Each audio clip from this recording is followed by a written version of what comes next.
Hello అందరికీ. ఇంత మంచి వెదర్లో నేనైతే ఎక్కడికి వెళ్తున్నానో చూసేద్దాం రండి. ఇవాళ వర్షం అయితే పడింది. సో వర్షంలో వెదర్ చూడడానికి చాలా బాగుందనేసి నేనైతే మా ఊరి చివరున్న వాగు వెళ్తుందనేసరికి నేనైతే వాగు దగ్గరికి వచ్చేసాను. నేను ఇంకా మా ఫ్రెండ్తో కలిసి ఇక్కడికైతే వచ్చాం. ఇలాగే చూడండి, వాటర్ అయితే ఎంత బాగా ఫ్లో అవుతుందంటే ఇక్కడ ఎవరైనా చిన్నపిల్లలు ఇంకా పెద్దవాళ్ళు దాటుకోలేరనేసి రాళ్ళు కూడా వేసి పెట్టారు. అలా ఈ వాటర్లో మేమైతే కొద్దిసేపు ఆడుకున్నాం. ఇంకా సరదాగా మాటలు చెప్పుకుంటూ పాటలు పాడుకుంటూ అలా వాగులో అటు ఇటు తిరుగుతూ కొద్దిసేపు అయితే మేము టైం స్పెండ్ చేసేసాం.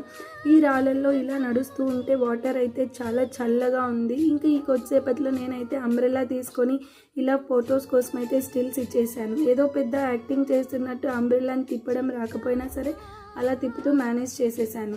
సో ఇలా మేనేజ్ చేసేసాను. అంబ్రెల్లాతో ఫొటోస్ అయితే తీసేసుకున్నాం. కొన్ని మంచి మంచి స్టిల్స్ అయితే వచ్చాయి. ఇలా స్టిల్స్ తీసుకున్న తర్వాత చూడండి, ఇలా వాటర్లో కాళ్ళు పెట్టుకొని